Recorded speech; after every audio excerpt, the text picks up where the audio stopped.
इस कार्यक्रम के पुण्यार्जक हैं आभा विनय जैन, मैत्री विवेक जैन, बेबी अविष्का जैन, पुत्री एवं दामाद Ayushi Shri Sambhav Jain Delhi, web tex fabrics private limited Ahmedabad Gujarat.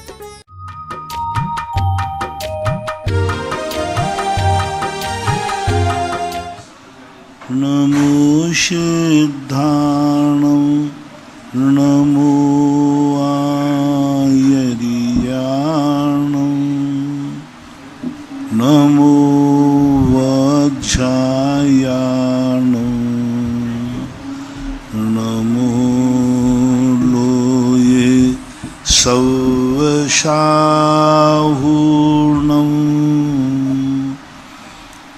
पंच परमेष्टि भगवान की जय। आचार्य श्री गुरुवर कुंद कुंद महाराज की जय। आचार्य श्री गुरुवर विद्यासागर महाराज की जय। परम पूज्य निर्यापक श्रवण मुनि श्री सुधासागर जी महाराज की जय।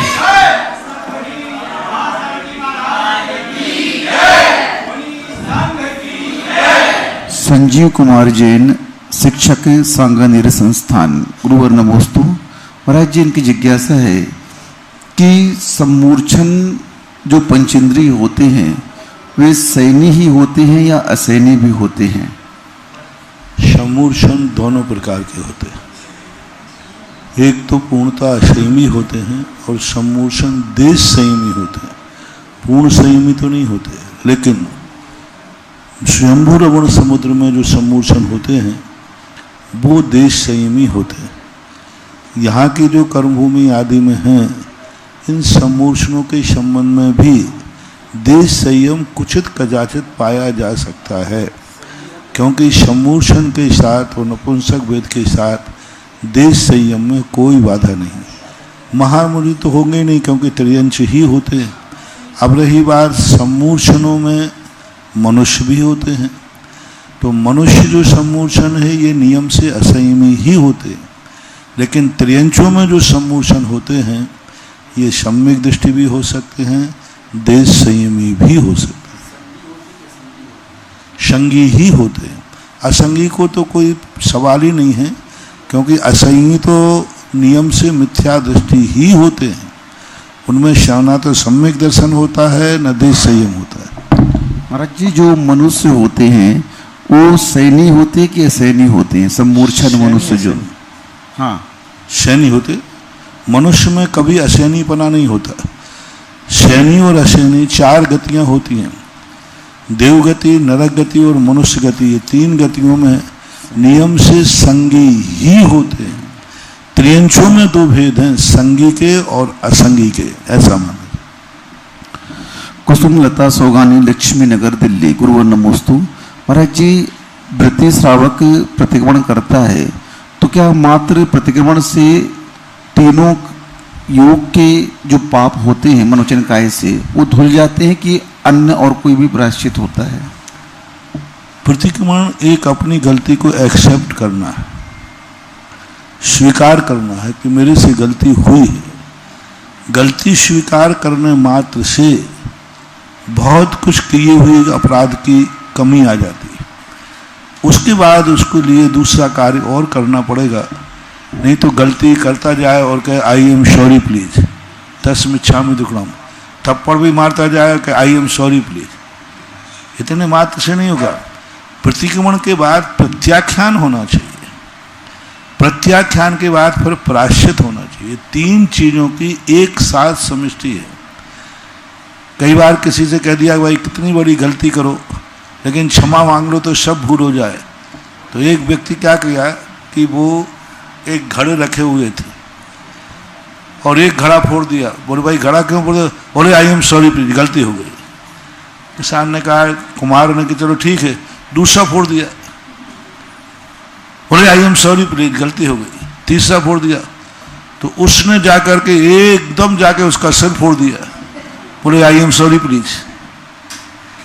तो उसको अकल आ गई कि भाई गलती को गलती स्वीकार करने से ही, गलती को गलती स्वीकार करने मात्र से ही गलती का सुधार नहीं होता, उसके बाद उसका प्रत्याख्यान होना चाहिए।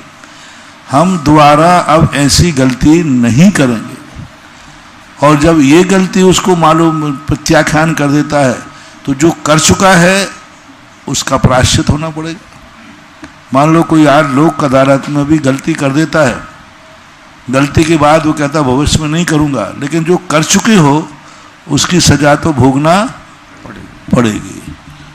अंकिता जैन, सूरत। गुरुवर नमोस्तु। महाराज जी, इनकी जिज्ञासा है कि सफ़ेद दाग के ऊपर है कि सफ़ेद दाग डॉक्टरों ने, वाइट स्पॉट जो होते हैं सफ़ेद दाग, तो डॉक्टरों ने इसे छूत की बीमारी नहीं कहा है।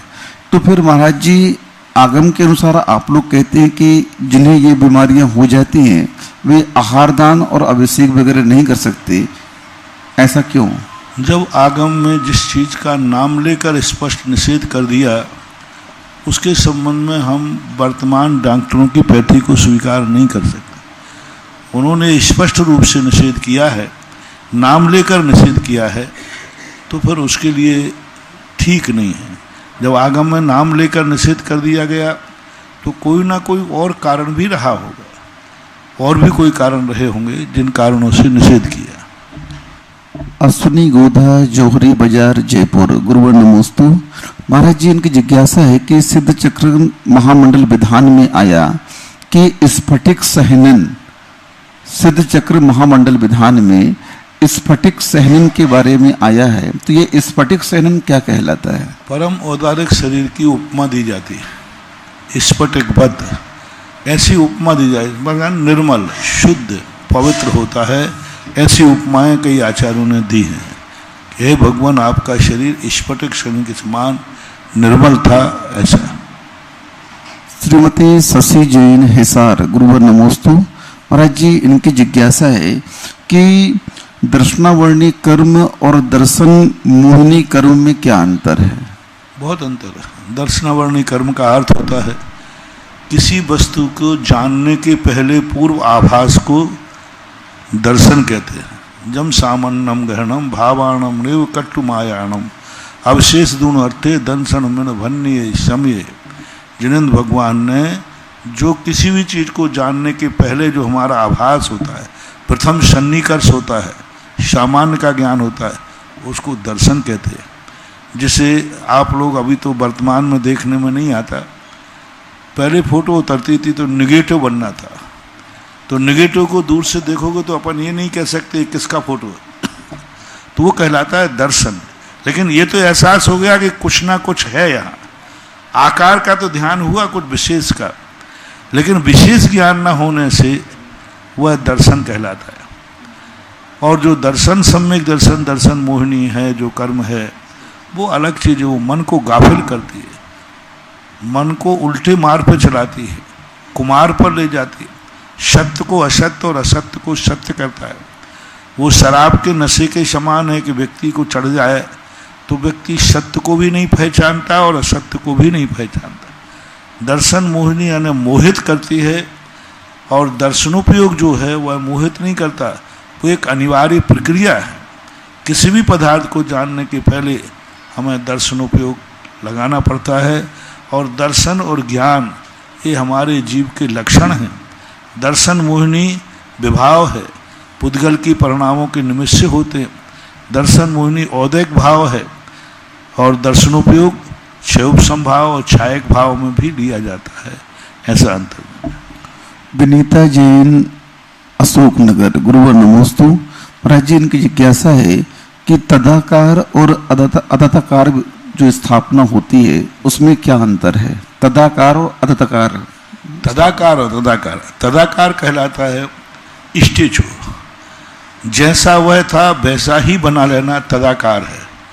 अतदाकार कहलाता है शतरंज की गोटी है, किसी भी प्रकार की गोटी को अपन लेकर कह दिया कि भाई ये गोटी ये है, चावलों में मान लिया कि ये है। किसी भी वस्तु में आकार को बिना किए बिना नाम निक्षेप कर देना गोटी कहलाता है। जैसे कई लोग खेलते हैं तो गोटी मान लेते ये घोड़ा है, हाथी है, ये है, कलर बना दिया किला, आकार कुछ भी नहीं।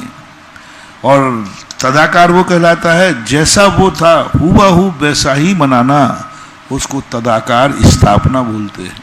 जैसे मूर्ति है, स्टेचू है, फोटो है, ये तदाकार स्थापना है। और तदाकार में मान लो यह है नहीं हुआ कुछ भी, ऐसा उसको बोलते अतदाकार। प्रिंस जैन, किशनगंज, बिहार। गुरुवर नमोस्तु। महाराज जी, इनकी जिज्ञासा है कि वर्तमान में जो तीर्थ वंदना के लिए श्रावक जाते हैं, तीर्थ वंदना के लिए जो श्रावक तीर्थ यात्रा के लिए जाते हैं, तो उस तीर्थ यात्रा का वास्तविक नियम क्या होना चाहिए? क्योंकि आजकल लोग बाइक से जाते हैं और गाड़ियों से चले जाते हैं ऊपर तक, टोंक तक, क्योंकि आजकल सुविधाएं बनी हुई हैं। तो वास्तविक तीर्थ वंदना का स्वरूप क्या होना चाहिए? तीर्थ का शाब्दिक अर्थ है घाट। नदी के घाट को तीर्थ बोलते हैं। घाट को तीर्थ कैसे बोलते? जहां से उतरा जाता है, हर स्थान से नदी से पार नहीं किया जाता है, घाट बनते, तो घाट का नाम तीर्थ है। तो शाब्दिक अर्थ के अनुसार जिन क्षेत्रों से आत्मा पवित्र होती है, तरती है, पार होती है, उनको तीर्थ बोलते हैं। जहाँ लोग आकर के पापों को समाप्त करते हैं, पाप छूट जाते हैं, उसको तीर्थ बोलते हैं। तीर्थों पे जाते ही व्यक्ति के परिणामों में विशुद्धि आती है और वहाँ के परिणामों के अनुसार वह अपने अलग अलग तीर्थ हो जाते हैं। सिद्ध क्षेत्र है, तीर्थ है, अतिशय तीर्थ है।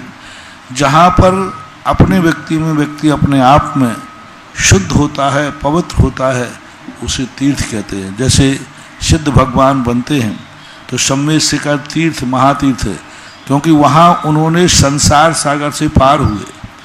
तो जहाँ संसार सागर से पार होने की परिणति बनती है, उसको तीर्थ कहते हैं। अब इनकी महिमा जो है आपके विचारों के ऊपर आश्रित है। आप किस भावना से तीर्थ की यात्रा कर रहे हैं? आप दुख दूर करने के लिए कर रहे हैं तो भी तीर्थ है। आप यदि संसार छोड़ने के लिए कर रहे हैं तो भी तीर्थ है।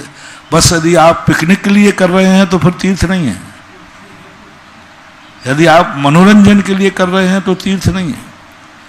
वहाँ पर आपका नियम होना चाहिए कि हम अपनी जिंदगी में तीर्थ को जा रहे हैं तो इस तीर्थ में हम अपने दुखों को दूर करेंगे, हम किसी न किसी अभाव को सद्भाव में बदलेंगे, कुछ नया प्राप्त करेंगे। वो ठीक है, मात्र घूमने के लिए जाते हैं, पर्यटक के रूप में जाते हैं।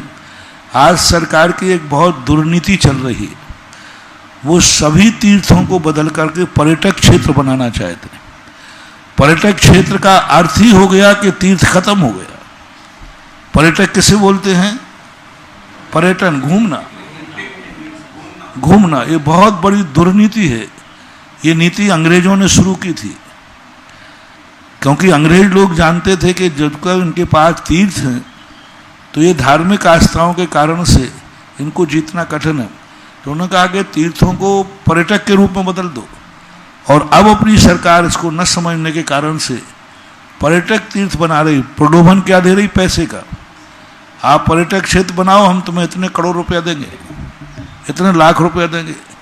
ये बहुत बड़ी, अब सरकार के रिकॉर्ड में आगे जा कर के 150 साल के बाद जब देखा जाएगा तो कहा जाएगा ये तीर्थ नहीं है, ये तो पर्यटक क्षेत्र है, आपने पैसा लिया है।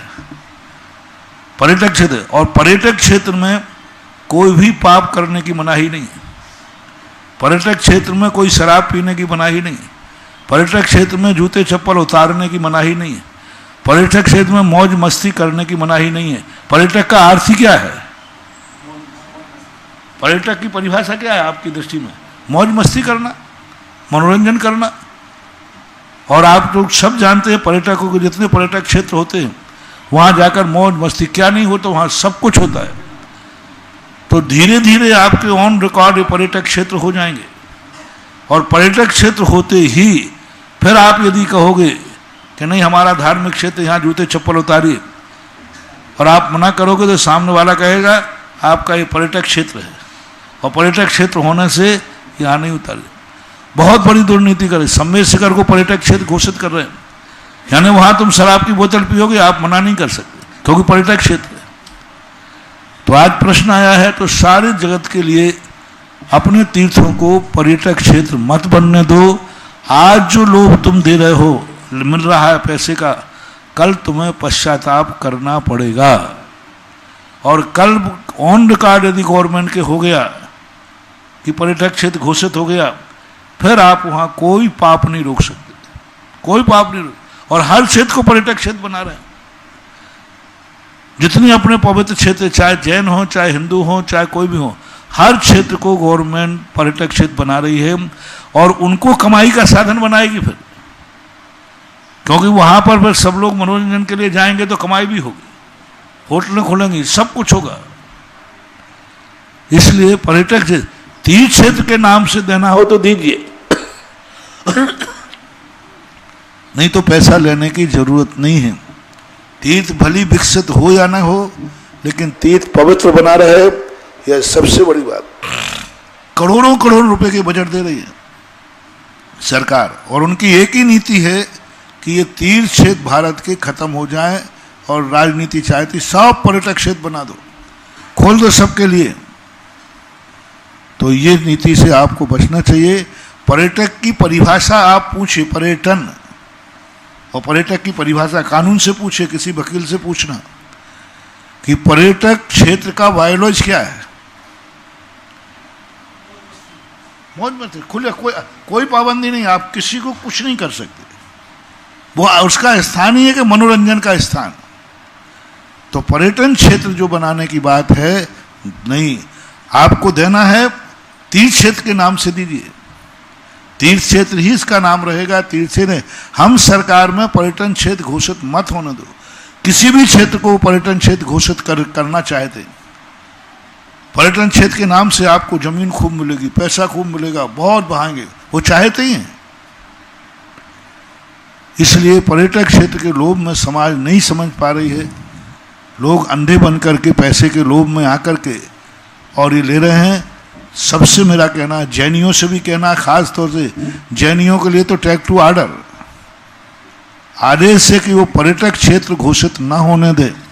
अपने क्षेत्रों को पर्यटन मत बनाओ, नहीं तो ये हो जाएगा।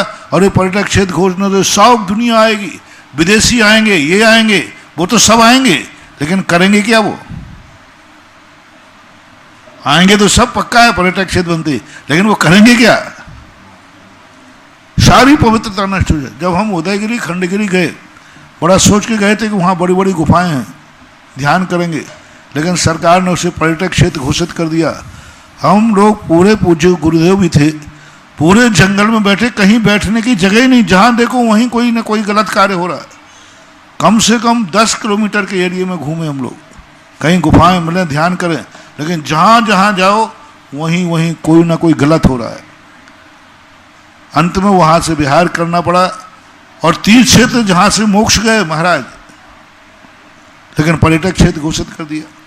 तो ये पर्यटक क्षेत्र घोषित करने की जो लहर चल रही है, इस लहर से बचो और इस लोभ में मत आओ। पैसे में यात्री कम आएंगे उसकी चिंता मत करो, लेकिन भगत आएंगे, भक्त आएंगे, क्षेत्र की पवित्रता बनी रहेगी। लोग भीड़ के चक्कर में कि देखो हमारे मंदिर में, हमारे क्षेत्र में सारी दुनिया आ रही है, विदेशी भी आ रहे हैं, लेकिन क्षेत्र की पवित्रता खत्म हो जाएगी। आज सारे क्षेत्र पवित्रता से नष्ट होते जा रहे हैं। हिंदुओं को भी क्षेत्र नष्ट हो रहे हैं, और जैनी की अभी इसका हवा कम लगी थी, लेकिन अभी कुछ वर्षों से जैनी कमेटियों में ये होड़ लग रही है। पैसे के लोभ में आकर सरकार ने हमारे क्षेत्र को पर्यटक क्षेत्र घोषित करने की बात कही है। बचो, ये बहुत बड़ा कोड़ है जिसकी कोई दवाई नहीं। कोरोना की तो वैक्सीन फिर भी मिल गई, लेकिन तीर्थ क्षेत्र एक बार पर्यटन बन जाएगा, पुनः तीर्थ क्षेत्र नहीं बना पाओगे। तीर्थ को पर्यटक क्षेत्र बना सकते हो, लेकिन एक बार पर्यटक क्षेत्र घोषित हो गया, फिर आप उसको पुनः तीर्थ क्षेत्र नहीं बना पाएंगे।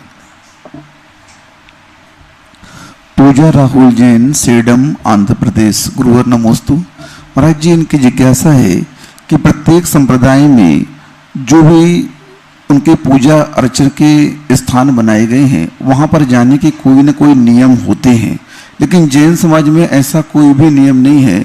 व्यक्ति कैसे भी वस्त्र पहन करके, चाहे वह महिला हो चाहे पुरुष हो, चले जाते हैं। तो महाराज जी, ऐसा कोई न कोई नियम तो समाज में होना चाहिए। नियम बनाए गए हैं, नियमों का फॉलो करना। 1.5 लाख कानून ऐसे हैं जो पार्लियामेंट से पास हुए, लेकिन उनका कोई भी उपयोग नहीं करता। नियम तो सब बने हुए हैं, मंदिरों के नियम है, मंदिर जाने के नियम है, मंदिर के अंदर प्रवेश करने के नियम है, हर चीज की विधि है, लेकिन लोग फॉलो नहीं करते, क्योंकि अब प्रजातंत्रीकरण हो रहा है। हर चीज का जब प्रजातंत्रीकरण हो जाता है तो फिर प्रजा जिस मनमाने ढंग से उपयोग करने लग जाती है। इससे नियम तो बने हुए हैं, अब नियम का उपयोग जब होवे जब कमेटी जो बनती हैं वे खुद नियम नहीं पालन करें। कमेटी खुद नियम पालन करे तो फिर बात बने, और कमेटियां नियम पालन इसलिए नहीं कर पाते कि हर 2, 3, 5 साल बाद बदल जाना है। एक कमेटी को अपन नियम दिला दें, एक कमेटी को हम नियम दिला के आए कि भाई कमेटी का प्रत्येक पदाधिकारी, प्रत्येक कार्यकारिणी प्रतिदिन अभिषेक करेगा, नियम ले लिया। अगली बार चुनाव होगा पूरी पार्टी हार गई और नई पार्टी ऐसी आई कि जो मंदिर में नहीं जाती थी। तो बोले भाई यहां तो ये नियम था, बोले ये मंदिर महाराज जी का थोड़ी है, ये तो हमारे नियम चलेंगे, यहां कहां लिखा कि ऐसा होना चाहिए, ऐसे होना चाहिए। तो अब एक तरीका हो सकता है, लेकिन सब लोग फॉलो नहीं करते। जो मंदिर का बायलॉज बनता है उस बायलॉज में डाल दिया जाए कि चुनाव में वही खड़ा होगा जो प्रतिदिन अभिषेक पूजन करेगा, जो शराब गुटखे आदि का पान नहीं करता हो। तो फिर जरूर कुछ बात हो सकती है, लेकिन अब वो सबकी साधारण सभा में पास हो गए। अब साधारण सभा में तो सब कौन बैठे हैं, वही बैठे हैं साधारण सभा में जो गुटखा खा रहे हैं, जो मंदिर नहीं जाते हैं। तो समस्या है, पर होना चाहिए, कानून होना चाहिए। महाराज जी, इनका कहना है कि महिलाएं लोग लिपस्टिक लगा करके, नेल पॉलिश लगा करके मंदिर जाती हैं और उस लिपस्टिक और नेल पॉलिश में संगी पंचेंद्र जीव का कलेवर मिला हुआ रहता है, खून आदि, और वो गंधोदक में हाथ डालती हैं तो उससे गंधोदक अशुद्ध हो जाता है। खूब प्रवचन दे चुका हूँ, बहुत बार बोल चुका हूँ कि नैन पालिश आदि प्रसाधन के साधन जो हिंसात्मक हैं, इनका उपयोग करके मंदिर में जाना मंदिर से पुण्य नहीं पाप ही कमाना है। ऐसे प्रसाधन के साधन जो स्पष्ट रूप से हिंसक ही है, हिंसक हो या नहीं हो, अशुद्ध तो है ही, और तुम्हारे शरीर के लिए भी नुकसानदायक होता है। तो कम से कम वो कहते ठीक है, यदि आप नैन पॉलिश लगा के मंदिर नहीं जाए तो हम मंदिर ही नहीं जाएंगे, और क्या करोगे। वो मंदिर जाना तो छोड़ सकते हैं, लेकिन नहीं, वो गंधोदक में उंगली डाल देते हैं ना। वो कहते हैं हमें मंदिर की जरूरत नहीं, मैं नहीं जाऊंगी मंदिर। आजकल की बच्चियां बहुएं जो हैं वो कहती ठीक है हम मंदिर नहीं जाएंगे, महाराज हार नहीं लेंगे तो ठीक है हम हार नहीं देंगे, लेकिन वो तो जो कुछ लगाते हैं वो तो लगाएंगे। तो एक धर्म की रुचि कम होती जा रही। पहले धर्म के लिए लोग सब कुछ त्याग कर देते थे, कुछ भी करना पड़े मैं मंदिर तो जाऊंगा, कुछ भी करना पड़े मैं हार तो दूंगी, कितना भी त्याग करना पड़े। आज के समय पर वो छोड़ने को तैयार हैं, लेकिन श्रृंगार छोड़ने को तैयार नहीं। अर्चित जैन भगवा गुरुवर नमोस्तु। महाराज जी, इनकी जिज्ञासा है कि वर्तमान में जो हमें जैन कुल मिला है वह किस पुण्य के उदय से मिला है, और आगे हमें जो जैन कुल मिलेगा वो किसके माध्यम से मिलेगा। मरते समय या मरने के पहले कभी ऐसा भाव आया होगा कि हम ऐसे कुल में जन्म लें जहाँ बीतराग जिनेन्द्र देव का ही दर्शन हो, दिगंबर गुरु ही हमारे गुरु हों, और जहाँ पर हमें उन अशुद्ध चीज़ों का त्याग न करना पड़े, कुलाचार के नाम से ही मिले। जो जैनाचार विचार हैं उनको मरते समय तुमने याचना की होगी, भावना की होगी, हमें धन नहीं चाहिए, मुझे दौलत नहीं चाहिए, मुझे ऐसा कुल चाहिए जहाँ पर जिनेन्द्र भगवान के अभिषेक करने पर किसी से पूछना न पड़े, जहाँ पर रात्रि भोजन ना हो, अपने आप स्वतः ही कुलाचार में नहीं हो, जहाँ दिगंबर गुरुओं के निरंतर गमनागमन होते हों, घर में ऐसे कुल में जन्म होवे जहाँ पर दिगंबर मुनिराज उनसे आहार ले ले में। ऐसे का सबसे बड़ी चीज अंत में भाव किया होगा कि हे भगवान ऐसा कुल मिले जहाँ पर हम दिगंबर मुनियों के चौकों में जाकर आहार दे सकें। कहीं ऐसा नीच कुल ना मिल जाए कि महाराज वहाँ आहार लेवे ही नहीं और हमारे लिए बाहर रहना पड़े। तो ऐसे जो जैन दर्शन के कुलाचार हैं, उन कुलाचारों का पालन करने के लिए आपने अंतिम फरियाद की होगी। अंतिम इच्छा कलमबद्ध होती है। मरते समय व्यक्ति को एक मौका दिया जाता है, हमेशा कर्म भी देता है और कानून भी देता है कि आपकी अंतिम इच्छा क्या है। तो मरते समय हर व्यक्ति की अंतिम इच्छा यदि होश में है तो वो कोई ना कोई परिणाम जरूर करेगा कि अब मुझे मरना निश्चित है। तो मरने के बाद आप क्या चाहते हो, क्या इच्छा है, कैसा जीवन चाहते हो, वो जो परिणाम आता ही आता है। कोई भी कार्य करने के बाद, जैसे आप लोग पढ़ाई करने के बाद कमाई में जाते हो तो आपके मन में भाव आता है अच्छी कमाई हुई तो क्या करूँगा, कल्पनाएं भरते हो कि नहीं भरते हो, मैं ये करूँगा, मैं ये करूँगा। ऐसे ही मरते समय आता है कि यदि मुझे मिल जाए, मौत मिलेगी तो मरने के बाद मुझे यह चाहिए। तो तुमने जैन कुलाचार का पसंद किया होगा, उसी के परिणाम स्वरूप जैन कुल मिला। उत्कर्ष जैन चित्तौड़गढ़, गुरुवर नमोस्तु। महाराज जी ये पूछ रहे हैं कि जो बालकों के जो मुंडन होते हैं तो क्षेत्रों में जाकर के नियम ले लेते हैं कि यहाँ इस क्षेत्र में हम मुंडन करवाएंगे बालक का। तो ये बालक के मुंडन करवाने के जो क्षेत्रों की प्रथा है, यह मिथ्यात्व की श्रेणी में नहीं आती क्या? मिथ्यात्व की श्रेणी में तो नहीं कह सकते, क्योंकि इसके लिए एक मौजीबंद नाम की क्रिया होती है। पूज्य जिनसेन स्वामी ने महापुराण में लिखा कि प्रथम बाल जो गर्भ से लेकर के आया है उन बालों को एक बार समाप्त करना चाहिए। हालांकि जड़ से तो नहीं उखाड़ दे, होना तो केशवंश चाहिए, लेकिन केशवंश तो कर नहीं पाओगे तो फिर काटने की परंपरा रही है, सभी संप्रदायों में है, जैनियों में भी है, पूरे मुंडन करा के एक बार कराने का। इसको मिथ्यात्व तो नहीं कह सकते।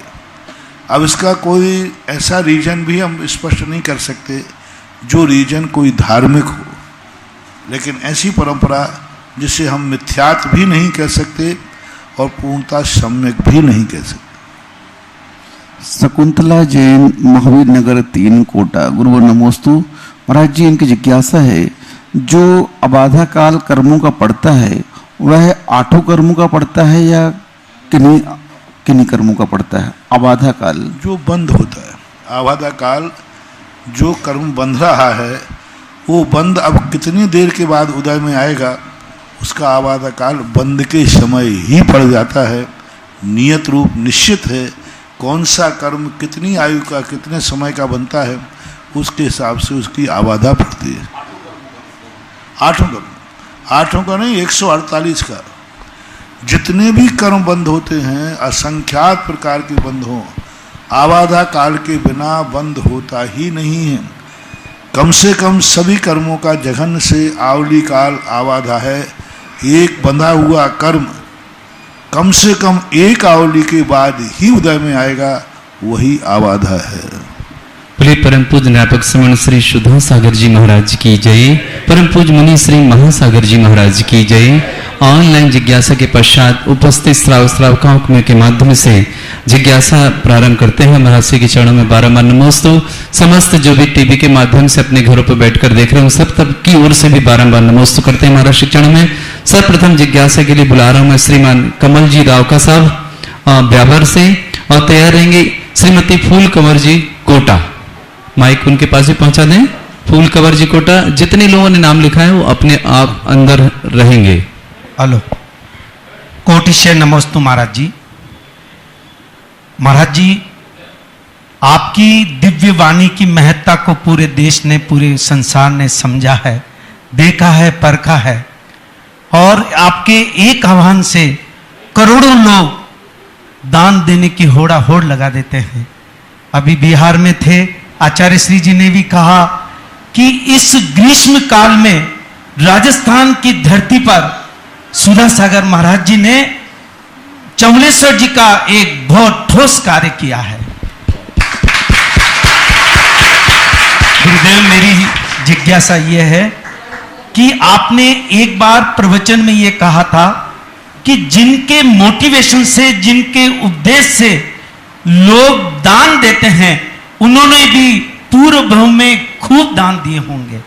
तो मेरी जिज्ञासा यह है गुरुदेव कि आपने ऐसे कौन से दान दिए जो आज आपके करोड़ों लोग आपके एक आवाज पर पूरी दुनिया उमड़ जाती है, बोलने से पहले वो चैप्टर समाप्त हो जाता है। ऐसा हम चाहते हैं महाराज जी कि आप हम भी दान देवें, ऐसे दान की महिमा आप बताएं। मुझे ये बात समझ में नहीं आ रही।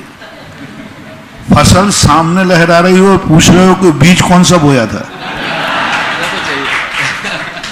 फसल सामने आम का पेड़ फला है, फिर पूछते कि ये आम के फल लगे हैं, लेकिन बीज कौन सा बोया था, बबूल का क्या?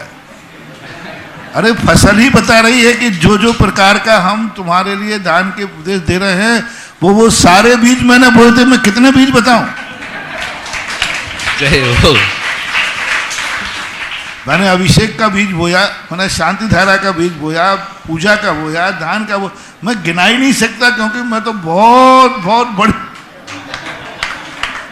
मॉल में होता है ना, मॉल में हर चीज मिलती है। जो चाहे वह सू से लेकर के हेलीकॉप्टर भी मिलता है। तो ये मॉल सिस्टम है।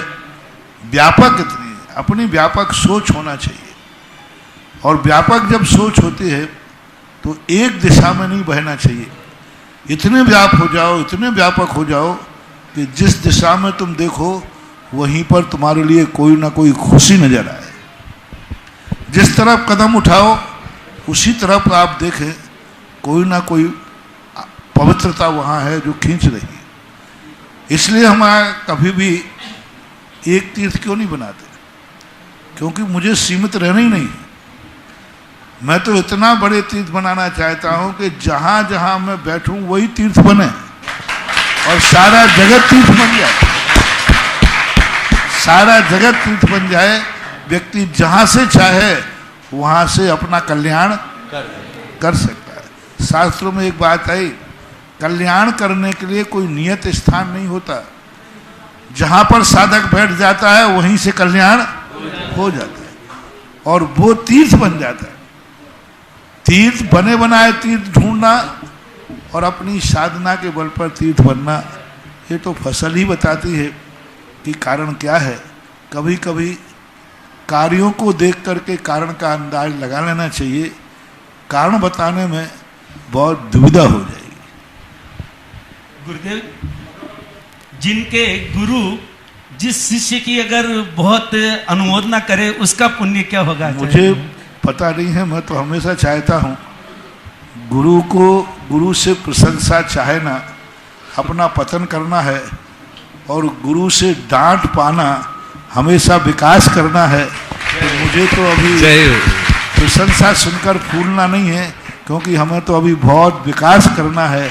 शिष्य को और शिष्य को डांट लगी रहे तो समझ लेना उसका विकास चालू है। तुम मेरा विकास रोकना चाहते हो तो मैं तुम्हारी बातों में आने वाला नहीं हूँ। आचार्य सिंह ने क्या कहा मुझे पता नहीं है और मुझे सुनने की जरूरत भी नहीं है, क्योंकि गुरु प्रशंसा के लिए नहीं बनाया जाता है, गुरु डांट के लिए बनाया जाता है। श्रीमती फूल कंवर जी कोटा और तैयार रहेंगे श्रेष्ठ श्रीमान सीलचंद जी अनौरा। नमोस्तु गुरु, नमोस्तु मेरे और मेरे परिवार की तरफ से त्रिवार नमोस्तु। महाराज 10 लक्षण पर्व में ये भक्ता मरु और ये नमोकार मंत्र के इनके उपवास कर सकते हैं या नहीं कर सकते? पर्युषण पर 10 लाक्षण पर्व में, हाँ, यदि 10 लाक्षण पर्व का नियम नहीं है, 10 लाक्षण व्रत आपने नहीं लिए हैं, तो फिर करने में कोई बाधा नहीं कर सकता। जैसे हम ऐसा अष्टमी चतुर्दशी के इनके करते हैं, तो फिर यदि 10 लाक्षण के व्रत नहीं है, यदि 10 लाक्षण का व्रत भी आपका चल रहा है, तो फिर अष्टमी चौदस भी चल रही है तो उसमें शामिल हो जाएगी, करने में कोई बाधा नहीं कर सकते। श्रीमान सीलचंद जी अनौरा। पश्चात तैयार रहेंगे श्रीमान सुमन जी जैन दगड़ा साहब, ज्ञानोदय के उपाध्यक्ष।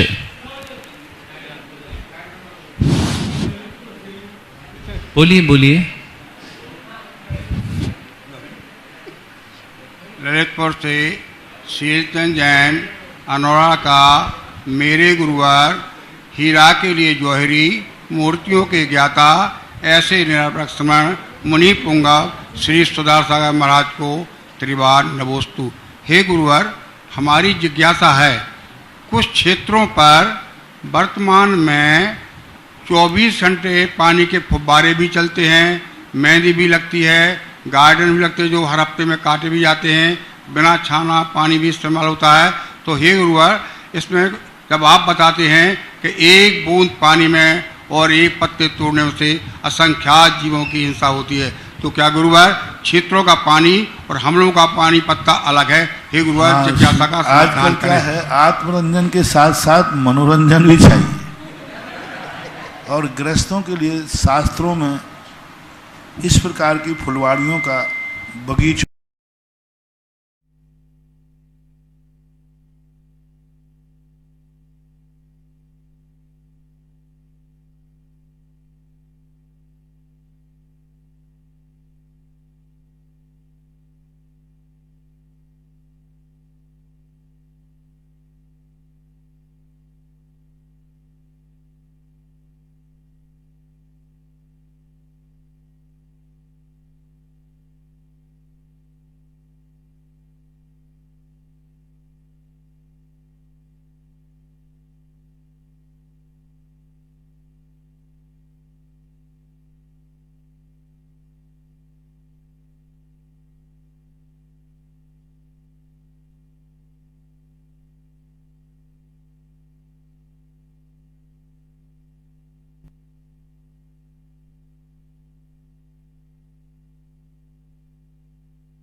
तीर्थ छोड़ना पड़ा, गुरु छोड़ना पड़ा। अब वो बच्चे की बात माने या जो तीर्थ में संकल्प किया है वो करे, क्योंकि आजकल बच्चे सबके पास एक एक ही हैं, दो दो हैं, तो बच्चों की बात तो टाल नहीं सकते। अब यही है कि तीर्थ से छोड़ सकते। अब यहाँ इससे अंदाज लगाएं कि एक बाथरूम की गंदगी कारण से वह 8 दिन के लिए धर्म ध्यान करने आया, उसे बाहर जाना पड़ा, छोड़ के जाना पड़ा, और फिर जाकर के वो होटल में जाकर के रुके, लेकिन फिर भी उनको अंत में मन नहीं लगा, तो उनको वहाँ से जाना, क्योंकि होटल दूर था, आना जाना संभव नहीं था। तो आज हमें ये परिस्थितियाँ भी देखना है कि हम इतने प्राचीन न हो जाएं कि हम सारी की सारी व्यवहारिकता भूल जाएं। अनर्थ दंड के लिए मैं मना करता हूँ। मैं बहुत बार उस प्रवचनों में आपने ये भी सुना होगा कि आपने पानी डाला, किस लिए डाला? बोले यहाँ धूल उड़ रही थी, चलेगा। किस लिए डाला? यहाँ गर्मी हो रही थी, इसलिए डाला। पानी सींचते ना ठंडाई के लिए। आप गृहस्थ हैं, तो वहाँ पर आपको कारण बता दिया, आपने ये क्यों किया। अनर्थ दंड का मैं निषेध करता हूँ। गृहस्थ होने के नाते जितनी उपयोगिता है, वर्तमान में आज आधुनिकता का रूप है, यदि ऐसा आधुनिकता नहीं बनाओगे तो धर्म धीरे धीरे पिछड़ता जाएगा। एक व्यक्ति ने कहा कि फोटो छपती हैं भगवानों की, महाराजों की पेपरों में, और पेपर बाद में फेंक जाते हैं। कोई बात नहीं, आज का युग है। यदि इतने भी आप उसमें शामिल नहीं हुए तो एक दिन पता चलेगा कि तुम हो भी कि नहीं दुनिया में, पता नहीं। तो आज कुछ आसाधनाएं हो रही हैं, दोष आ रहे हैं, लेकिन ये दोष, कुछ दोष ऐसे हैं जो आज की मांग है, आज की जरूरत है, उसके लिए नकारना नहीं चाहिए। श्रीमान सुमन जी दगड़ा ब्याबर से, और तैयार रहेंगे बाद श्रीमती शीला जी डोडिया, श्रवण संस्कृत संस्थान बालिका छात्रावास के अधिष्ठात्री माता जी। और देशनोदय के लिए एक छोटी सी घोषणा करता हूँ। तीर्थ रक्षक बने स्वर्गीय श्री शांतिलाल जी गोधा की स्मृति में श्रीमती चंद्रकांता जी, पुत्र नवीन जी, अजित जी, कार्तिक जी, मनन जी, अनवी जी, गोधा परिवार नसीराबाद से, इन्होंने देशनोदय तीछे चमलेश्वर में तीर्थ रक्षक बनने की घोषणा की। बहुत बहुत बधाई के पात्र, इनकी शुभकामनाएं। नमोस्तु महाराज जी, नमोस्तु नमोस्तु। महाराज जी, मेरी जिज्ञासा ये है, कोई मुनि महाराज चतुर्मास स्थापना के लिए विहार करते समय किसी जंगल में भटक जाए और समय पर चतुर्मास की स्थापना नहीं कर पाए, तो महाराज जी इसमें क्या नियम है? और क्या भूतकाल में कभी ऐसा हुआ है कि कोई मुनि महाराज जी जो है समय पर चतुर्मास की स्थापना नहीं कर पाए? हुआ है। ईसा पूर्व 100 वर्ष पहले भद्रबाहु स्वामी की समाधि के बाद महाराज सम्राट चंद्रगुप्त, जैन दर्शन के अनुसार, जिनका नाम विशाखाचार्य था, और वो जब उत्तर भारत की तरफ बढ़े तो उन्हें दक्षिण भारत में जंगल में, घनघोर जंगल में चतुर्मास की तिथि पूरी हो गई। चतुर्मास की तिथि यानी 14 तक तो वैलिड है, 5 दिन और दिए जाते, वो तिथि भी पूरी हो गई। तो पूरे संघ ने उसी जंगल में चतुर्मास स्थापित किया, और चतुर्मास जंगल में स्थापित करके, और जब देखा कि आसपास कोई गांव तो है ही नहीं, उनकी दृढ़ संकल्प, उनकी आगम की आज्ञा, सारे संघ ने कहा कि हम सब चतुर्मास में समाधि ले सकते हैं, लेकिन चतुर्मास में विहार नहीं करेंगे। तो वो तिथि हो गई। परिणाम ये हुआ कि देवताओं का सिंहासन हिल गया और देवताओं ने माया से नगर की स्थापना करके चतुर्मास कराया। पंचम काल की बात है, देवताओं ने चतुर्मास कराया नगर की स्थापित करके। हालांकि महाराज को महसूस नहीं होने दिया। इस ढंग से उन्होंने, जब दूसरे दिन महाराज के एक महाराज शौच के लिए गए तो निर्णय तो ये हो चुका था अब आसपास में कोई गांव सैकड़ों योजन तक नहीं है, पर देखा, बोले महाराज जी यहाँ तो 2 किलोमीटर पर एक गांव बसा हुआ है। तो गुरु महाराज ने कहा कि ठीक है, जब मार्च में गांव है तो चरिया को जा सकते हो। और ये क्रम 4 महीने तक चलता रहा। देवता लोग आहार के समय पूरा नगर बसा देवें, और जैसे ही महाराज आहार करके जाए तो सब समेट करके चल दे। पर पकड़ में कब आए, एक दिन महाराज कमंडल भूल गए, ले नहीं पाए, तो उसका परिणाम देवों की जो माया थी वो तो ले गए, कमंडल वही रखा रह गया। तो वो ऐसी आती है कहानी। प्रमाण निश्चय तो यही है कि नहीं होना चाहिए, जहाँ है वहाँ रुकना ही पड़ेगा। अब देखो, अपवाद मार्ग का, मजबूरी का कोई बात नहीं होती, इसलिए फिर प्रायश्चित रखे जाते हैं, महाप्रायश्चित लेना पड़ता है, बड़े बड़े प्रायश्चित लेना पड़ते हैं। पर प्रावधान में प्रावधान नहीं किया जाएगा। अब कोई नई शक्ति है, नहीं सहन कर पा रहा है, और ऐसे स्थान पर है कि जहाँ चतुर्मास भी संभव नहीं है, फिर उसके लिए सारे प्रायश्चित होते हैं। वो दोष की कोटि में आता है, मार्ग की कोटि में नहीं। श्रीमती शीला जी जैन डोडिया, और तैयार रहेंगे अंकुर जी जैन ललितपुर। मेरे प्रातः स्मरणीय गुरुवर के चरणों में मेरा बारंबार नमोस्तु नमोस्तु नमोस्तु।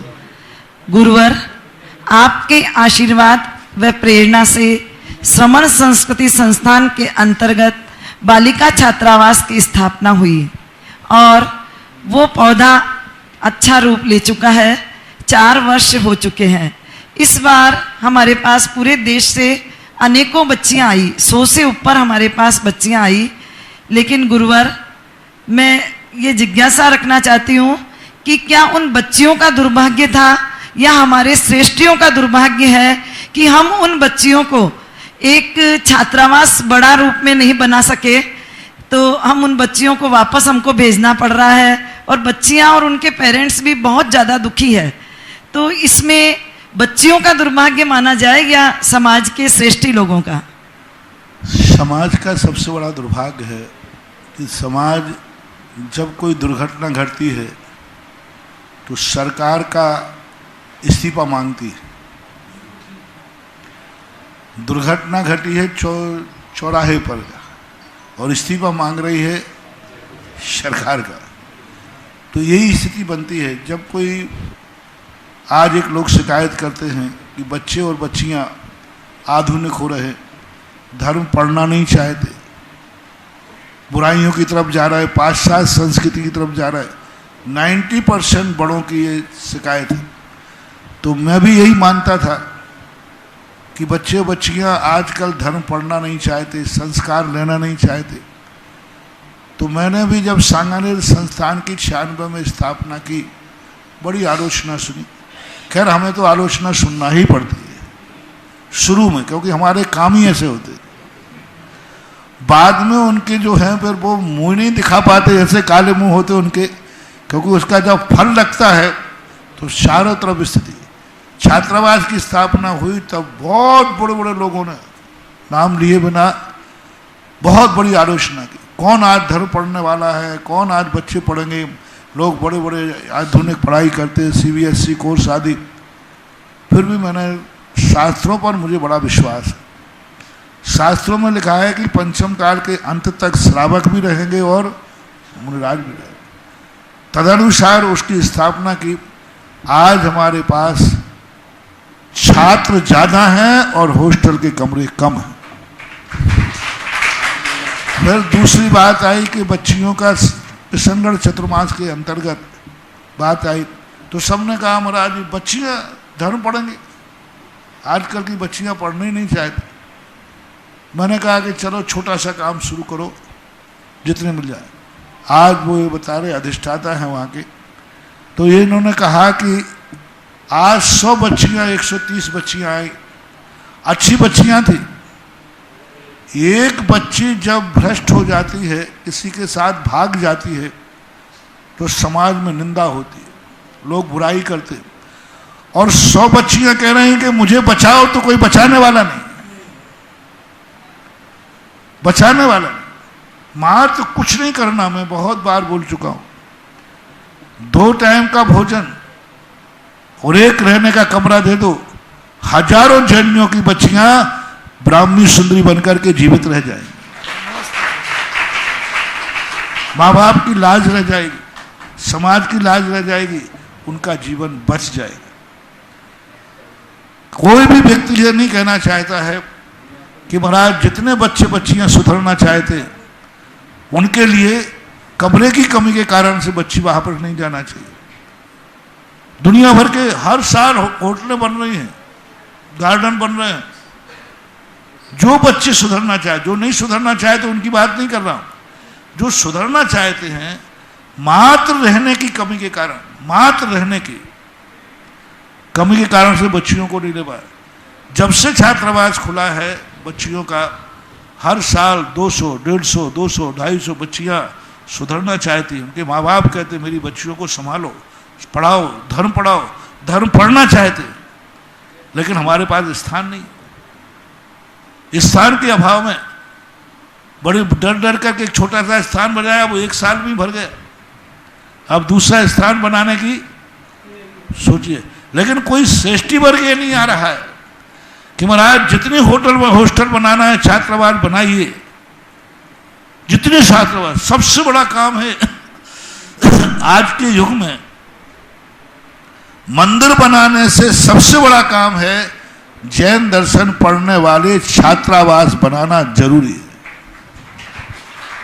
यदि कोई मेरे से पूछेगा कि महाराज मैं सांगानेर में बच्चे बच्चियों का हॉस्टल बनाना चाहता हूँ, छात्रावास, जहाँ जैन धर्म की पढ़ाई होगी, और एक और मैं मंदिर बनाना चाहता हूँ, तो मैं एक ही जवाब दूंगा, मंदिर की अपेक्षा छात्रावास बनाओ, वो इससे भी ज्यादा महत्वपूर्ण,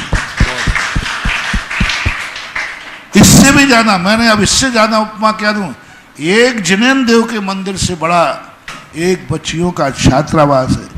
एक बच्ची को यदि किसी ने संस्कार दे दिया, बोलो उसने कितना बड़ा कार्य कर दिया। वो जब गृहस्थ बनेगी, गृहस्थी में जाएगी, उस परिवार को संभालेगी, माँ बनेगी, बच्चों को संभालेगी, यानी कितना बड़ा दायित्व होता है। तो आज लोगों को, बच्चों को, लोगों को, जो श्रीमान लोग हैं वो अपने स्वयं संस्कारवान नहीं हैं, अपने बच्चों को संस्कारवान नहीं बना सकते। बच्चियों को कम से कम छात्र छात्राओं के सांगानेर में कोई ऐसा बड़ा हॉस्टल बना करके जहां पर बच्चियों को वापस ना करना पड़े। मैं उन बच्चियों को नहीं कह रहा हूं जो बुद्धिमान नहीं है, जो योग्य हैं, जिनके परसेंटेज हैं, जिनको छात्रावास में लिया जा सकता है, ये कह के नहीं भैया वो हटाया जाए हमारे पास रहने की व्यवस्था नहीं है। और किसी से हटाओ, मान लो वो योग्य नहीं है, इंटरव्यू लेते हैं, 8 दिन की परीक्षा होती है, इंटरव्यू में यदि फेल हो जाते तो कोई बात नहीं, लेकिन ये कह के टाल देना कि हमारे पास रहने की व्यवस्था नहीं है, ये समाज का बहुत बड़ा दुर्भाग्य है। अब मेरे से कोई भी व्यक्ति नहीं कह सकता कि आज के बच्चे बच्चियां गलत मार्ग पे जा रहे हैं, उन मार्ग पे जा रहे हैं, नहीं, बच्चे बच्चियां सुधरने को तैयार हैं, वे सुधरना चाहते हैं, लेकिन आप लोग उनको सुधरने का योग्य अनुकूल वातावरण नहीं बनाना चाहते। सांगानेर एक ऐसा संस्थान बना है जहां पर देश के बच्चे और बच्चियों के लिए सुधरने का पूरा मौका है, लौकिक पढ़ाई के साथ साथ धार्मिक पढ़ाई, और बच्चियों के लिए तो बहुत वरदान। मुझे नहीं लगता कि कभी बच्चियों के भी ऐसे छात्रावास रहे हैं जहां पर जैन दर्शन की पढ़ाई होती हो, और आज वहां पढ़ाई के लिए 4 साल से चल रहे हैं, आगे और भी विकास की संभावना है। बस बशर्ते यही है, मेरे पास तो मन और वचन है, आपके पास तन और धन है, ये चारों मिल जाएं तो सारा काम सफल है। मैं प्रेरणा दे सकता हूं, दे रहा हूं, तो ऐसे सृष्टि सामने आए। 5 मंजिल का हॉस्टल बनाने की स्थिति बनी है, इसलिए बनाए कम से कम 250-300 बच्चियां बन सके। अब उसके लिए कोई सृष्टि चाहिए जो ये कहे कि 5 मंजिल का पूरा छात्रावास मैं बनवाऊंगा। एक से कोई बड़ी चीज नहीं है, जब 5-5 मंजिल की मल्टी स्टोरी बिल्डिंग बन सकती है, बड़े बड़े, तो एक छात्रावास जैनियों का क्यों नहीं बन सकता? और जैनियों के छात्रावास में ऐसे कोई 1-2 व्यक्ति आ जाए जो ये कह दे कि नहीं, कभी छात्रावास, मुझे बस एक ही आवाज चाहिए है, 2 व्यक्ति चाहिए मुझे। एक व्यक्ति ये कह दे कि आवास के अभाव में बच्चे बच्चियों को वापस न किया जाए, जितने आवास बनाना है बनाओ, जितना बड़ा छात्रावास बनाना है बनाओ। दूसरा व्यक्ति चाहिए है जो ये कहे 2 टाइम भोजन के बिना बच्चे बच्चियों को कुमार पर जाने के लिए मजबूर न किया जाए। जितने बच्चे बच्चियां धर्म पढ़ेंगे उनको 2 टाइम का भोजन हम खिलाएंगे। एक व्यक्ति ऐसा मिल जाए कि जितने बच्चे बच्चियां आएंगे जो जैन धर्म पढ़ेंगे, जैन धर्म की पढ़ाई करेंगे लौकिक पढ़ाई के साथ साथ, उनको जितने बच्चे आए 2 टाइम का भोजन हम देंगे। कितना बड़ा काम हो गया, कितना बड़ा काम। 2 टाइम का भोजन उनके लिए जो तत्वार शुद्ध पढ़ेंगे, रत्नार साहब का आचार पढ़ेंगे, 2 टाइम भोजन करके वे कल के दिन प्रवचन देने योग्य बनेंगे। इससे सस्ता और क्या हो सकता है धर्म? लौकिक पढ़ाई इतनी सस्ती नहीं है, लौकिक पढ़ाई इतनी सस्ती नहीं है, आप सबको मालूम है।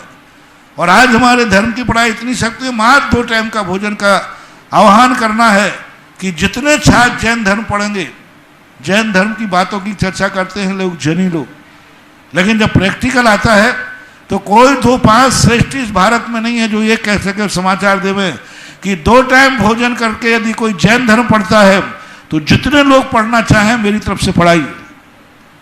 कोई ऐसे सृष्टि नहीं है जो कह सके एक कमरे में 4-4 बच्चे रहते, 4-4 बच्चियां रहती है। कोई ये कहने को तैयार नहीं है कि जितने बच्चे रह करके पढ़ने को तैयार हैं उनके लिए हम हॉस्टल कमरा बना करके देने को तैयार हैं। हर बार यही समस्या जा रही, 2 समस्याएं जा रही। एक तो हम रहने की व्यवस्था नहीं कर पा रहे, इतने बच्चे बच्चियां पढ़ना चाहते, दूसरा उनको 2 टाइम के भोजन की व्यवस्था नहीं कर पा रहे। इस कारण से हमें बच्चों को लौटाना। पिछली बार 250 बच्चियां थी, कम से कम 100 बच्चे थे जिनको वापस करना पड़ा मात्र 2 कारणों के कारण से। तो जैन समाज को इस बात पर सोचना चाहिए, विचार करना चाहिए।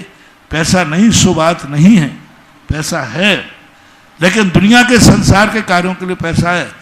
ऐसे ऐसे जैनी हैं जो 10-10, 20-20 करोड़ की शादियां कर देते, करोड़ों रुपए के होटल बुक होते, 2-2, 3-3 करोड़ के महिला संगीत हो जाते होते ना। ऐसे जैनी हैं जिनके यहाँ कोई कमी नहीं, लेकिन ऐसे सामने आए। अब मैं तो बोल ही सकता हूँ, शायद किसी बोलने से किसी का पुण्य जाग जाए और ऐसे लोग सामने आ जाएं, तो आज हमारा भाव है हजारों, कम से कम 2000 बच्चे और 2000 बच्चियां एक स्थान पर जैन धर्म की पढ़ाई करें, ऐसी भावना है, कल्पना।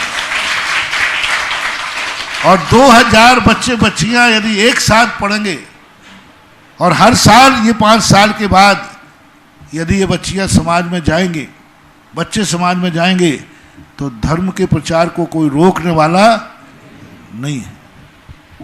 हम भी आह्वान करते हैं महर्षि के आशीर्वाद से कि जिन्हें भी जिज्ञासा के माध्यम से ऑनलाइन सुन रहे हैं, श्रवण संस्कृति संस्थान सांगानेर बालिका छात्रावास और छात्रावास बालक छात्रा दोनों के लिए आप अपने खुले हाथ से, खुले मन से दान देने के भाव बनाएं और अपने इस चंचला लक्ष्मी का उपयोग कर देश में ऐसे भारत में जो गुरुवर के आशीर्वाद से विद्वान तैयार हो पूरे विश्व के लिए, उन विद्वानों को तैयार होने में, अपनी संस्कृति को बचाने के लिए, साथ ही साथ आने वाली पीढ़ियों को धर्म से जोड़ने के लिए आप यह कार्य कर सकते हैं। सभी के लिए हमारा यह आह्वान है।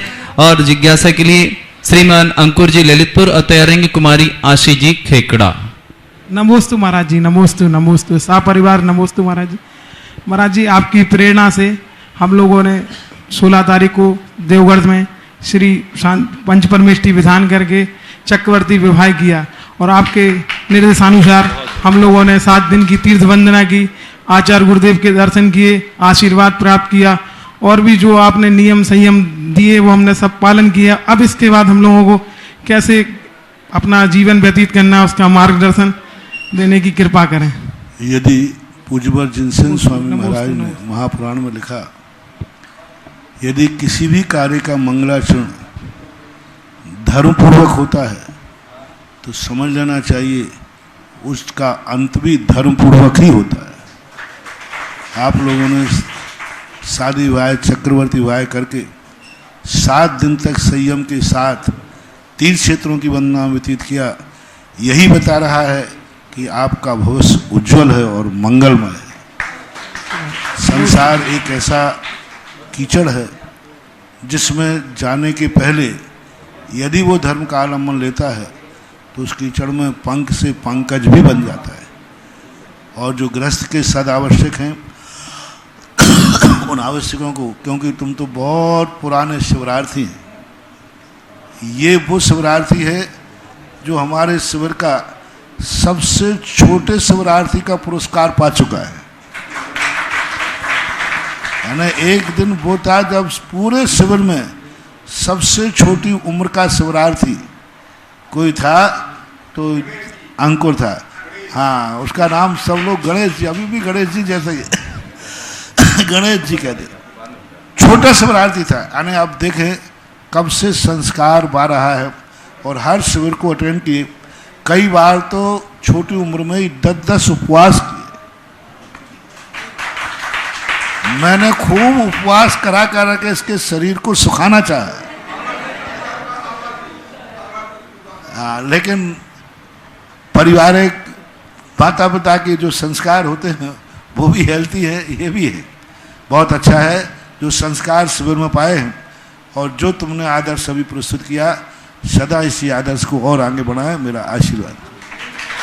आशी जी जैन खेकड़ा और तैयार रहेंगे अभिषेक जी जैन छपारा। एक नाम श्रवण संस्कृत संतान बालिका छात्रावास के लिए भी जस्ट आया है, कुसुम जी, मनोज जी, मनीष जी जैन दिल्ली। इन्होंने 1 लाख रुपए की घोषणा करके छात्रावास में देने के भाव किए हैं। बहुत बहुत इस परिवार के लिए बधाई। तो जब भी बोलते हैं नमोस्तु महर्षि, कोई बड़ा सेट आवे जो पूरे छात्रावास को बनाए और सारे छात्र को गोद लेवे, वो कोई ऐसे बड़ा सेट आए तो बात बनती है। देखिए, महाराष्ट्र के आशीर्वाद से जो छात्रावास बनना है 5 मंजिल का, बहुत सुंदर, और एक एक मंजिल के लिए हमें सिर्फ 100-100 कलश की आवश्यकता, ज्यादा नहीं। समझ गए होंगे 100-100 कलश, आप लोग सब जानते हैं। मात्र 500 कलश में पूरा छात्रावास, उस पूरे परिवार में, आपके पूरे परिसर में आपके परिवार का नाम बड़े अक्षरों में लिखा होगा कि ये दातार हैं जिन्होंने यहाँ पर बालिका छात्रावास बना करके ये पुण्यार्जन किया है। अजर अमर होने का एकमात्र साधन है। हजारों हजारों जो विद्वान वहां से तैयार होंगे, उनके लिए आप एक अमर चीज छोड़ के जा रहे हैं और उनके दिल पर आपका स्थान होगा कि इस परिवार ने हमारे लिए छात्रावास बना के रहने का स्थान दिया और अपने आप को अमर करने का सौभाग्य आपको प्राप्त होगा। कुमारी आशी जी के बाद तैयारेंगे अभिषेक जी जैन छपारा। नमोस्तु महर्षि। महर्षि, मेरा प्रश्न है कि जब हम कोई बुरे कर्म करते हैं तो तब साथ के साथ तो उसका फल मिलता नहीं है, लेकिन जब उसका फल मिलता है तब तक हम उस कर्म को भूल जाते हैं। माइक पास तो करो। ऐसा क्यों होता है? फिर से माइक पास भी करो। महर्षि जब हम कोई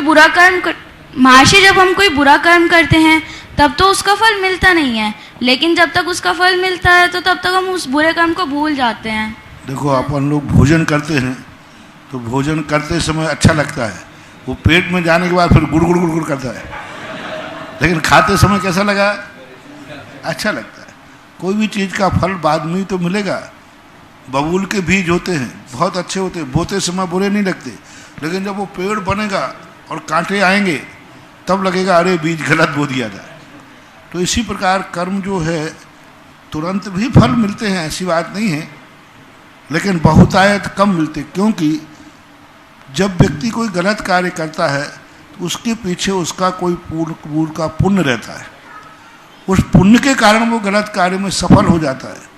अब वो पुण्य जैसे ही खत्म होगा तैसे ही उसको उधेगा। जब तक तेरे पुण्य का बीता नहीं करार, तब तक तुझको माफ है चाहे औगुन करे हजार।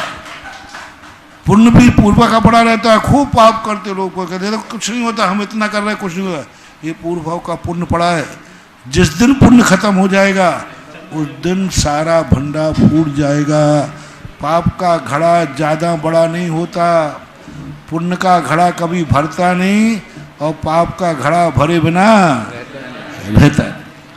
चलिए, अभिषेक जी जैन छपाला तैयार रहेंगे। ओम प्रकाश जी जैन खेकड़ा तैयार रहे। ओम प्रकाश जी शीघ्रता से करें, माइक दीजिए। हाँ, परम पूज्य गुरुदेव के चरणों में छपारा जैन समाज का परिवार का नमोस्तु नमोस्तु नमोस्तु। महाराज श्री जी, मैं वो पुण्यशाली जी हूँ, आपके जो लास्ट शिविर लगा था 2019 का, उसमें मुझे शिवरार्थी बनने का सौभाग्य मिला था। महाराज जी नमोस्तु नमोस्तु नमोस्तु। महाराज जी, एक प्रश्न था कि 8 कर्मों में कर्मों का बंधन हमेशा होते रहता, हर जीव का होता रहता, लेकिन महाराज जी उस कर्मों की निर्जरा क्या जो पात्र होता है वो अपने जैसे चतुर्थ गुण स्थान अविरत समदृष्टि या पंचम गुण स्थान सम्यक दृष्टि या आगे के मुनिराज अपने अपने कर्म के साथ कौन से कर्मों की निर्जरा स्वयं कर सकते हैं या कौन से अपात्र होता है चतुर्थ या सभी कर्मों की बंद की व्यवस्था के अनुसार निर्जरा है। चौथा गुण स्थान वर्ती निर्जरा करेगा तो वह निर्जरा उतनी नहीं होगी जितना बंद हो रहा है। बंद अधिक है, निर्जरा कम है। और जिन कर्मों की निर्जरा होती है वो अकाल में नहीं कराएगा, वो समय से होगी। जो कर्म बंधा है वो निर्जरा तो होगा, लेकिन निर्जरा होते समय वो अपने आप समय पाकर के निर्जरा होते जाते, वो अपने आप, क्योंकि कोई पुरुषार्थ कर ही नहीं रहा वो। लेकिन देशवृत्ति और जो है महावृत्ति हैं, ये निरंतर पुरुषार्थ करते हैं। इनके अशुभ कर्मों की निर्जरा तेजी से होती है, सविपाक निर्जरा जिसे कहते हैं। पुरुषार्थ कर करके जो निर्जरा की जाती है वो सविपाक निर्जरा कहलाती है। वो निर्जरा जो कर्मबंध, मान लीजिए उसने 1 साल के लिए बांधा था और उसने तपस्या करके वो 1 दिन में ही खत्म कर दी। अब जो सजा उसे 1 साल तक मिलना थी वो 1 दिन में ही समाप्त कर दी, ये कहलाता पुरुषार्थ। चौथा गुण स्थान वर्ती ऐसा कोई पुरुषार्थ नहीं करता, तो उसको जितना कर्मबंध होता है प्रायः उस सजा को उसे भोगना पड़ता है। और मिथ्या दृष्टि जो है उसकी सजा तो बंद होती नहीं, क्योंकि एक अपराध की सजा पूरी नहीं होती और दूसरा अपराध चालू हो जाता है, तो इतना अंतर रहता है। जी 8 कर्मों में ऐसा कुछ बांधा है कि मान लीजिए 8 कर्मों में कि अविरत सम्यक दृष्टि, इन कर्मों को 8 कर्मों को डिवाइड किया गया है कि 8 कर्मों में से सम्यक दृष्टि और मिथ्या दृष्टि ये कर ही नहीं सकते, सम्यक दृष्टि कर सकता, मिथ्या दृष्टि कर। सविपाक निर्जरा तो, अविपाक निर्जरा तो उनकी होगी, क्योंकि जो कर्म बंधा है वो निर्जरा को तो प्राप्त होगा, लेकिन वो निर्जरा, मैंने कहा ना कि वो कर्म की निर्जरा करेगा, नया बांध लेगा। उनकी बंध मूलक निर्जरा है मिथ्या दृष्टि की। सम्यक दृष्टि जो है बंध मूलक कुछ निर्जरा करता है, लेकिन पुराने बंधे हुए कर्मों को, जैसे मिथ्यात्व प्रकृति है और भी अनंतानुबंधी आदि हैं, जो मिथ्यात्व गुण स्थान में बनती थी, उन प्रकृतियों को बांध तो लिया है, अब नया नहीं बांधेगा, तो उनकी निर्जरा बहुत लंबे समय तक होगी तो सही, लेकिन लंबे समय तक। मिथ्या दृष्टि तो निरंतर बांधता रहता है। इसलिए सम्यक दृष्टि को एक फायदा है कि जो प्रकृतियां वो बंद नहीं कर रहा है उनकी एक ना एक दिन निर्जरा करेगा ही, नया बंद नहीं होगा। उसने जो अपराध किया है, जो सजा मिली है, वह सजा पूरी भोग करके काट करके बरी हो जाएगा। मिथ्या दृष्टि वहीं के वहीं कन्वर्ट होता रहेगा। ये अंतर। श्रीमान ओम प्रकाश जी खेकड़ा और तैयार रहेंगे ताराचंद जी जैन साहब। शीघ्रता से कर लें, माइक एक दूसरे के पास आगे भेजते चलें। महाराज जी नमोस्तु नमोस्तु नमोस्तु।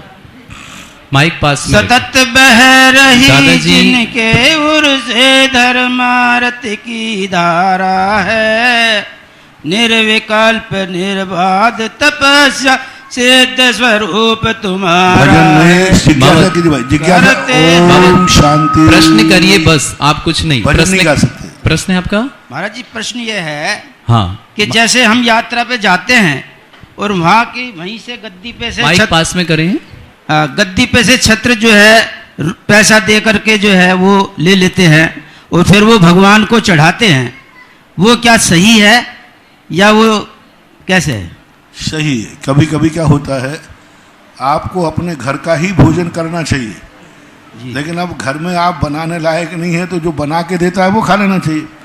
कायदा से हर व्यक्ति को स्वयं भोजन बना के खाना चाहिए,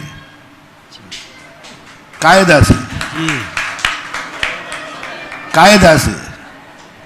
लेकिन क्योंकि सबके पास हाथ है, सबके पास पैर है, सब लोग अपना अपना भोजन बनाओ और खाओ।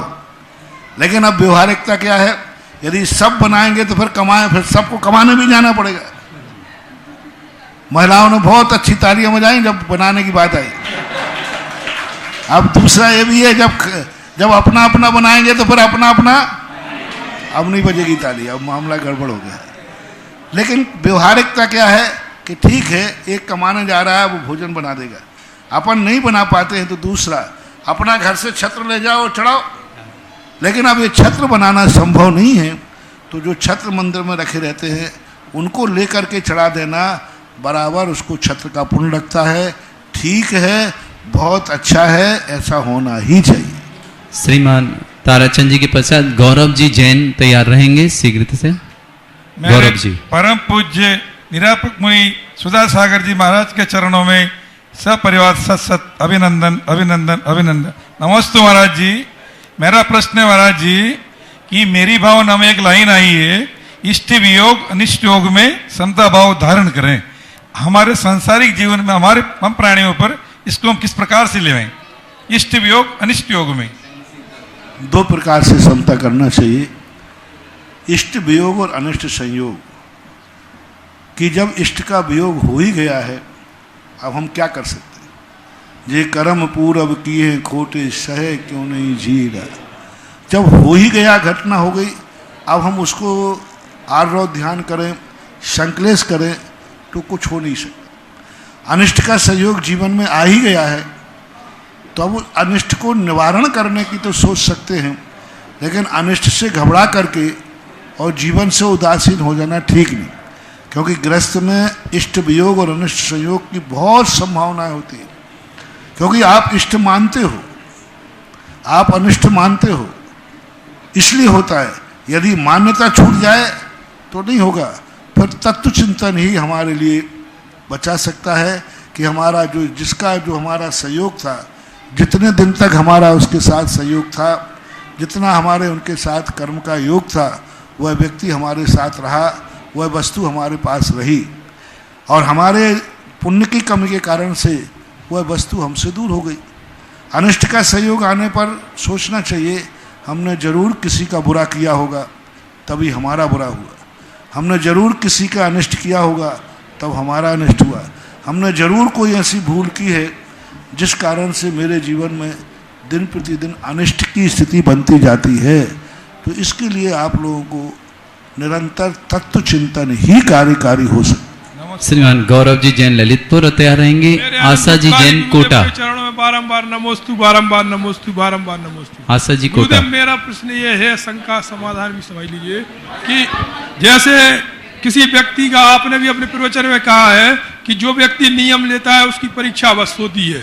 तो महाराज जी ऐसा कौन सा नियम है वो है कि नियम एक तरीके से, बहुत अच्छे तरीके से कोई यदि अपना लिया हुआ नियम का पालन कर रहा है और उसके लिए यदि कौन सी व्यवस्था है कि उसकी परीक्षा होगी ही होगी। और पूर्व में कई अपन जो सन्मति संदेश वगैरह में पढ़ते हैं कि देवताओं ने उन मुनि महाराज की परीक्षा ली या उन व्रती लोगों की परीक्षा ली, तो देवताओं का ऐसा कौन सा नियोग बनता है कि उन्हें परीक्षा लेने का अधिकार प्राप्त है, नियम व्रत या संयम का? कोई नियम लेते हैं तो परीक्षा होती है और देवताओं को ऐसा कौन सा अधिकार है कि उनकी परीक्षा ले लेते हैं? अधिकार नहीं है, उनका मनोरंजन है।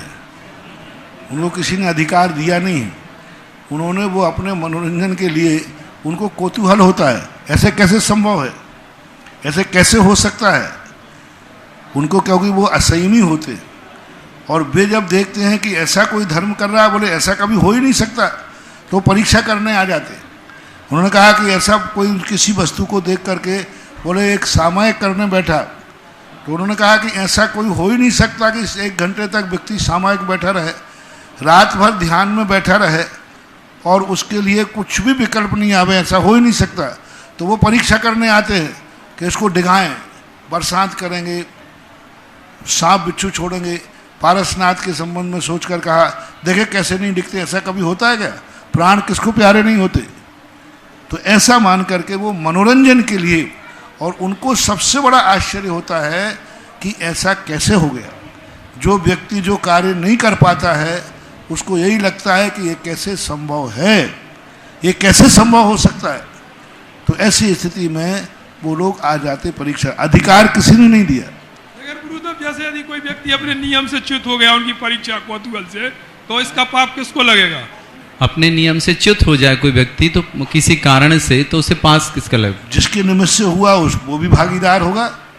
यदि चूक होगा, और जो चूका है मूल तो वही भागीदार है। विघ्न करने वाले तो बहुत हैं, लेकिन दिगना नहीं, ये अपनी उपादान होना चाहिए। लेकिन निमित्त को भी दोष लगेगा, क्योंकि निमित्त बनना भी दोष का कारण है। आशा जी जैन और अंतिम जिज्ञासा के लिए हेमा जी जैन, चांदखेड़ी। प्रश्न करिएगा, सीधे जो भी करे। हाँ, नमोस्तु गुरुदेव, नमोस्तु गुरुदेव, नमोस्तु गुरुदेव। 9 धर्म को जानने वाले को माइक पास में करो माँ। 9 पदार्थ को जानने वालों को सम्यक दृष्टि कहा है। निश्चय से वस्तु को कैसे जाना जाता है? 9 पदार्थ को जानने वाले को सम्यक दृष्टि कहा महाराज जी, और निश्चय वाले को वस्तु से कैसे जाना जाए? वस्तु को कैसे जान, निश्चय से वस्तु को कैसे जाना जाए? अभी 2 दिन पहले भी ये प्रश्न आया था। निश्चय का अर्थ 2 प्रकार है। एक यथार्थ स्वरूप, वास्तविक रूप से इनका स्वरूप क्या है, और व्यवहारिक रूप से इनका स्वरूप क्या है। आश्रव बंध तत्व हैं, इनको निश्चय से जानो कि ये पुद्गल के नैमित्तिक परिणाम हैं, नैमित्तिक परिणति है। और व्यवहार से जानो कि जीव और पुद्गल से मिलकर के ये आश्रव आदि तत्व बनते हैं। और जब निश्चय से जानते हैं तो निश्चय कहता है कि 2 पदार्थों से मिले हुए परिणामों का कर्ता मैं नहीं हूँ, क्योंकि निमित्त हैं।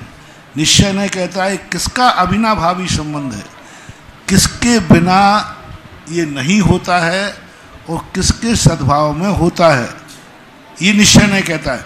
जैसे राग द्वेष परिणाम आत्मा के हैं, आश्रव बंध है, ये आत्मा का परिणाम नहीं, क्योंकि नियम से कर्म के उदय में ही होता है। तो कर्म का अविनाभावी होने से राग द्वेष का कर्ता मैं हूँ, मेरे में राग द्वेष हो रहे हैं, निश्चय नहीं कहता है नहीं, क्योंकि यदि पुद्गल कर्मों का उदय नहीं होता और राग द्वेष हो जाते तो फिर मैं करता हूँ। तो निश्चय न उन परिणामों को मानता है जो पर पदार्थों के निमित्त मिले बिना आत्मा का जो स्वाभाविक परिणाम है वह निश्चय नय का विषय है। और व्यवहार ने कहता है कि नहीं, भली पर के निमित्त से राग द्वेष हुए हैं, लेकिन राग द्वेष तो आत्मा में हुए हैं ना, इसलिए आत्मा के राग द्वेष हैं। 7 तत्वों को निश्चय नय से जानने का अर्थ है कि ये सारे तत्व में जीवत्व तत्व ही मेरा है। शेष तत्व जो हैं ये वास्तुतः नैमित्तिक है। आश्रव पर के निमित्त से, बंध पर के निमित्त से, संवरण निद्रा पर के निमित्त से, मोक्ष भी पर सापेक्ष है, क्योंकि कर्मों से जब छूटेगा तभी मोक्ष जाएगा। तो निश्चय नय से आत्मा जीव तत्व को ही मुख्य मान करके करता है, ऐसा माना। अंतिम जिज्ञासा हेमा जी जैन चांदखेड़ी शीघ्रता से हैं। मेरे परम पूज्य गुरुवर के चरणों में मेरा और मेरे परिवार का त्रिवार नमोस्तु नमोस्तु नमोस्तु महाराज। महाराज जी, मेरा प्रश्न है कि अभिषेक के समय और भक्तामर के समय छत्र चढ़ाते हैं, तो हाथों से जो छत्र बनाते हैं वो कहाँ तक सही है? कल ही इसका मैंने जवाब दिया था कि आजकल क्या होता है, कोई अच्छी क्रिया करते हैं तो लोग कहीं ना कहीं से विरोध शुरू कर देते हैं, समाज में कंफ्यूज कर देते हैं। ये भावनाएं हैं। कल ही तो प्रश्न आया था, कल या परसों, तो ये प्रश्न भावनाएं कर देते हैं। भावना, भगवान के ऊपर हाथ नहीं करना ये ठीक है, लेकिन भावना के रूप में, जैसे एक नाटक करने वाला जब किसी अपने भावों की अभिव्यक्ति करता है तो जैसा जैसा वो मुंह से बोलता है वैसा वैसा हाथों को भी बनाता है, हाथों को भी करता है। और यदि वो हाथों में नहीं करे, अकेला जो बोलता जाए, तो क्या वो नाटक में मजा आएगा? मात अकेला बैठो, आंख बंद करके बोलता जाए बस, नहीं, आंख बंद बोलने के साथ साथ वैसी उसके शरीर की क्रिया होना चाहिए। इसी प्रकार से छत्र चवर चढ़ाने के लिए अच्छा ये है कि सभी लोग छत्र ले लो, सभी लोग चवर ले लो, लेकिन ये संभव नहीं है। तो भावना भी व्यक्ति करने में कोई बाधा नहीं। कुछ लोगों का तो काम ही है कि कोई जो थोड़ा बहुत अच्छा धर्म कर रहे हैं उसका विरोध करना। आजकल बहुत सारी बातें चलती हैं, आपको संदेह में नहीं आना, यहाँ वहाँ नहीं पड़ना। छत्र चवर मिले तो जरूर चढ़ाना, नहीं मिले तो हाथों से चढ़ा देना, भावों से चढ़ा देना, कोई बाधा नहीं, कोई बाधा नहीं। मैंने कहा ना, नाटक में व्यक्ति अपने हाव भाव व्यक्त करता है, चवर को देखकर